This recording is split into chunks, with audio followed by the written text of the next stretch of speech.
Just harus dengan sungguh-sungguh. Saya dulu kalau nyanyi ya cuma gitu. Haleluya, haleluya, haleluya, haleluya, puji Tuhan. Nah gitu. Dulu saya begitu. Nah ketika sudah dijamah dijamah Tuhan, terus diajarin menjadi pemimpin worship gitu. Akhirnya menyanyinya beda saudara. Full power gitu ya. Tadinya haleluya, sekarang haleluya, haleluya, haleluya, haleluya, puji Tuhan. Gak main-main ya saudara, gak main-main. Karena saya tahu Tuhanku tidak main-main. Saya lanjutkan dengan kesaksian malam hari ini.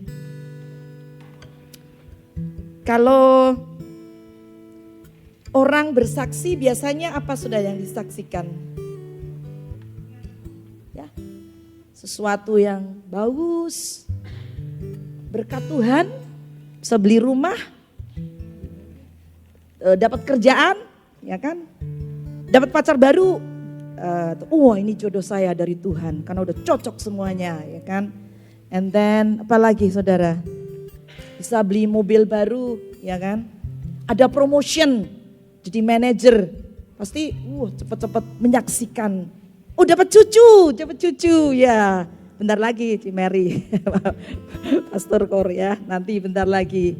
Ciana mah lama kok Ferry ya. Jangan ngiri dengan Mary ya. Oke. Jadi ya.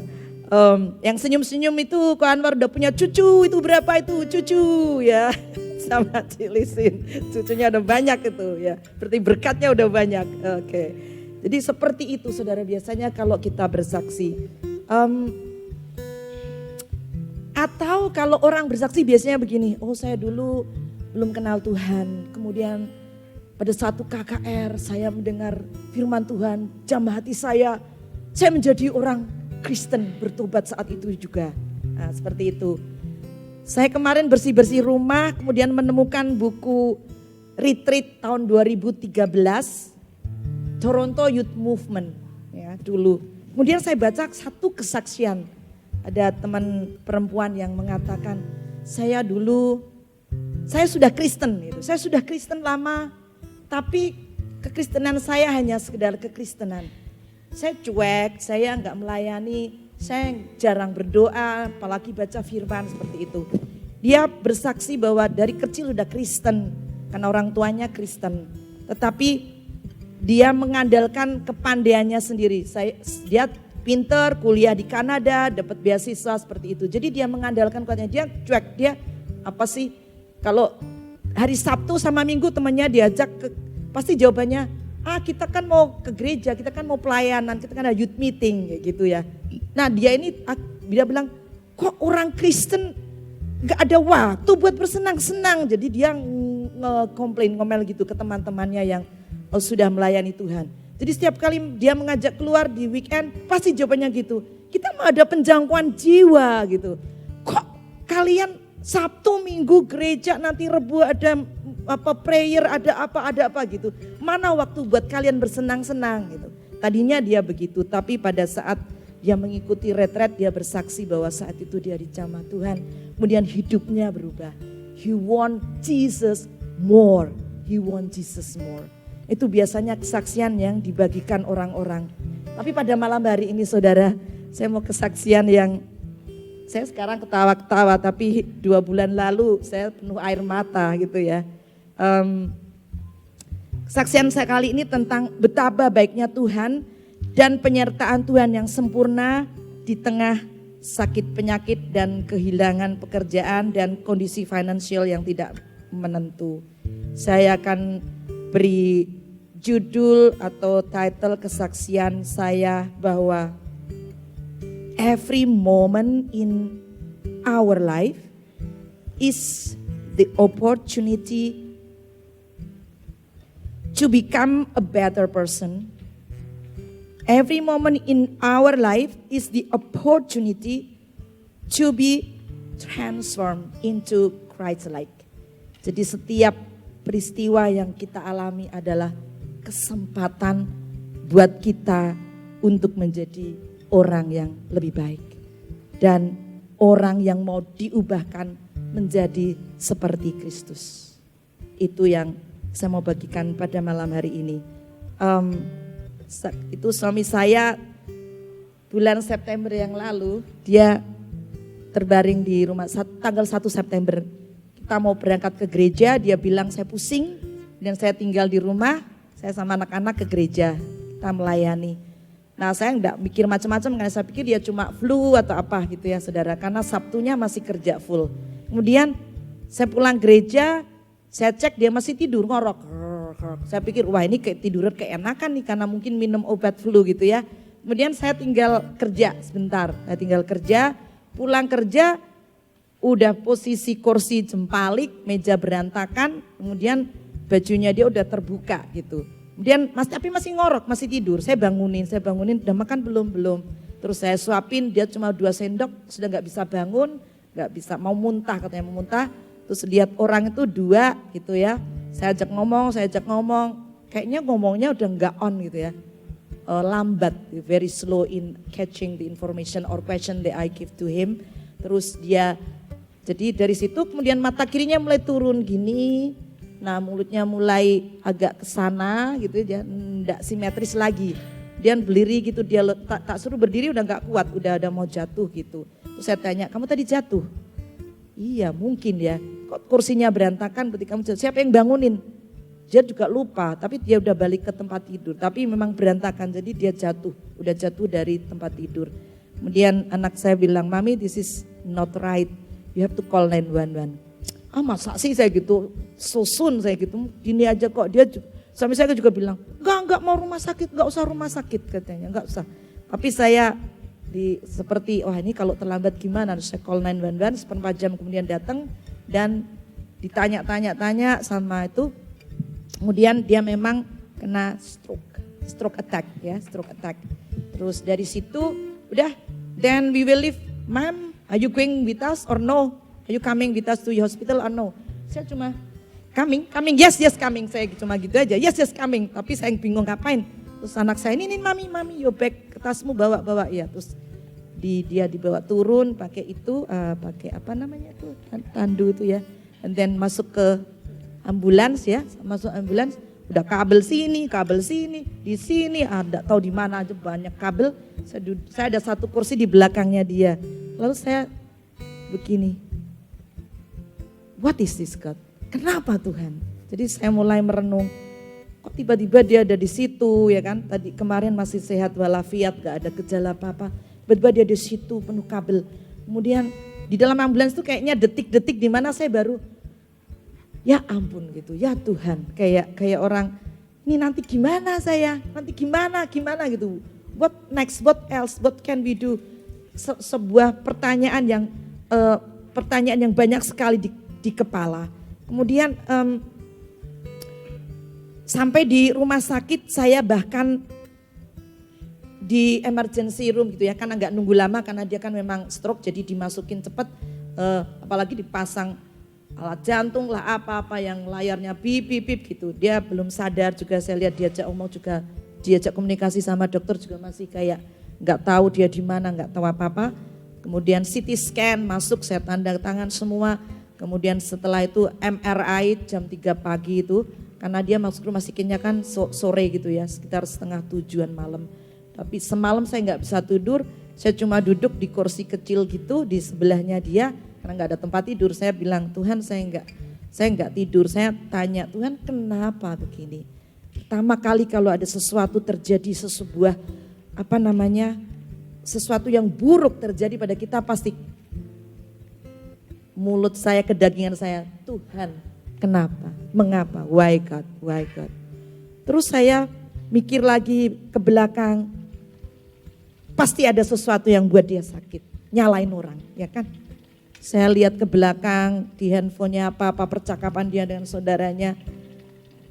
Di situ saya temukan bahwa ini pasti yang menyebabkan dia pikiran sampai darah tingginya naik dan stroke. Saya mulai menyalahkan saudaranya. Ini pasti mereka. Terus pikiran lagi, Kadang dia cerita di tempat kerja juga banyak persaingan. Jangan-jangan tempat di kerjanya dia, nyalain orang lain lagi. Jadi di situ saya memposisikan diri sebagai orang yang benar, kemudian nyalain. Pertama nyalain Tuhan, menyalahkan saudaranya, menyalahkan teman kerja dan sebagainya, persaingan kerjaan. Ini pasti ulah orang, nyantet dialah, apalah gitu ya. Tapi di situ saya mulai ditegur Tuhan. Just pray, berdoa saja. Saya berdoa semalaman gak tidur, and then saya keep praying. Most of the time karena nggak sudah kehabisan kata-kata apa yang mau dinaikkan pada Tuhan. And then I keep praying in tongue all the time during that night. Pagi-pagi saudara, pastikan harapannya kalau sadar seger gitu ya. Pagi dia buka mata tanya dokter, good morning, how are you sir? And then, do you know what day is this? And then where are you now? Dia cuma tengok kiri kanan. Terus dia lihat ke saya, tanyanya gini, kamu udah sekolah? Lah ini harapan saya, my expectation is like, Mah, kenapa saya di sini kayak gitu kan? Orang sadar gitu loh. Enggak, loh kamu udah sekolah sambil senyum gini. Terus saya bingung. Saya jawab apa? Saya bilang, enggak saya libur, saya gitu. Terus dia bilang, lah kamu? Aku ya libur, aku enggak kerja. Terus saya bilang, ya sudah istirahat, kamu enggak kerja. Terus dia merem lagi, tidur lagi gitu, karena saya bilang gitu. Saya kembali bertanya kepada Tuhan, Tuhan ini nanti gimana? Terus pertanyaan berikutnya adalah, what if? Kalau dia nggak bisa kerja lagi gimana? Kalau dia nggak ada pemasukan uang lagi gimana? Siapa yang buat bayar apa ini itu apa gimana? So what if, lots of words and like fill up my brain. Itu membuat saya kayak ini adalah titik terendah hidup saya Tuhan. Saya berarti akan memulai sesuatu yang dari bawah lagi begitu. Harapan yang mulai menurun, harapan yang mulai kok gini ya, saya ke Kanada malah begini Tuhan, nyalain keadaan lagi. Jadi 40 hari saudara, saya bolak-balik pagi kerja, rumah sakit, sorenya gak pulang tapi langsung ke tempat kerjaan saya yang kedua, the second shift. Bantu kerjaan yang tadinya dipegang suami saya juga. Pulang saya jam 9 malam, jam 10 makan, terus tidur, besok pagi bangun pagi, gitu lagi terus sampai 40 hari. Tapi saya seperti mendapat ekstra kekuatan dari Tuhan, saya bisa melalui hari demi hari, peristiwa demi peristiwa sampai dia rehab dan sebagainya. Jadi banyak teman-teman yang mendukung saya, ada Ferry Cihana kirim makanan, ada teman yang lain Pastor Kur sama Cik Mary kirim datang doa dan sebagainya. Di situ saya mendapatkan kekuatan dan juga pembimbing rohani kami juga memberikan kekuatan, masuk Pastor Liu dan teman-teman kelas kami di kelas pemberitaan juga memberikan encouragement bahwa penderitaan yang kita alami itu tidak seberapa. Seperti di dalam 1 Korintus ayat 10, pasal 10 ayat 13 dikatakan, pencobaan-pencobaan yang kamu alami ialah pencobaan-pencobaan biasa yang tidak melebihi kekuatan manusia. Sebab Allah setia dan karena itu ia tidak akan membiarkan kamu dicobai melampaui kekuatanmu. Pada waktu kamu dicobai, ia akan memberikan kepadamu jalan keluar sehingga kamu dapat menanggungnya. Lalu saya bertanya, sakit penyakit siapa yang kirim? Tuhan apa setan ini yang ngirim penyakit seperti ini? Itu kita baca di kitab Ayub, setanlah yang membawa hal-hal buruk dan sakit penyakit itu, tapi atas seizin Tuhan. Tidak ada hal-hal yang terjadi dalam hidup kita tanpa seizin Tuhan. Sakit penyakit bukan dari Tuhan, tetapi terkadang Tuhan mengizinkan itu terjadi dalam hidup kita. Saya mulai mengucap syukur pada Tuhan waktu itu setelah dikuatkan dengan firman Tuhan.